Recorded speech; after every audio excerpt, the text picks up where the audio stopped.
కామారెడ్డి జిల్లాలో ఆత్మహత్య కలకలం రేపుతుంది. కామారెడ్డి జిల్లాలో విధులు నిర్వహిస్తున్న బిక్నూర్ పోలీస్ స్టేషన్లో విధులు నిర్వహిస్తున్న సాయి కుమార్ మధ్యాహ్నం నుంచి సెల్ ఫోన్ స్విచ్ ఆఫ్ కావడం, దానికి సంబంధించి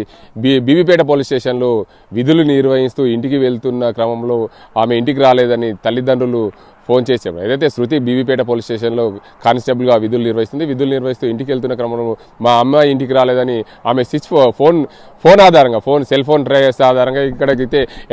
అడ్లూరు ఎల్లారెడ్డి ప్రాంతంలోని శివార్లో ఉన్న చెరువు వద్ద సిగ్నల్ ఆగిపోయాయని చెప్పి పోలీసులు కనుగొన్న నేపథ్యం పూర్తిగా ఈ ఘటనకు సంబంధించి వెలుగులోకి వచ్చింది. కామారెడ్డి జిల్లాలో ఒక ఎస్ఐ, ఒక కానిస్టేబుల్, ఒక కంప్యూటర్ ఆపరేటర్కి సంబంధించిన ఈ ఘటన వెలుగులోకి వచ్చిన నేపథ్యంలో పూర్తిగా కామారెడ్డి జిల్లాకు సంబంధించి చూసుకుంటే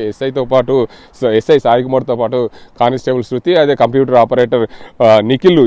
ముగ్గురు కూడా ఇక్కడ ఆత్మహత్యకు పాల్పడ్డారు పోలీసులు అయితే నిర్ధారణకు వచ్చారు. ఆ ఘటనలకు సంబంధించి ఎస్ఐ సాయి కుమార్కు సంబంధించిన ప్రైవేట్ తన సొంత కారులో 3 సెల్ ఫోన్లు, దానికి సంబంధించి చెప్పులు అక్కడ ఉండడం వల్ల పోలీసులు సాయి కుమార్ కూడా ఇక్కడే ఆత్మహత్యకు పాల్పడ్డారని నిర్ధారణకు అయితే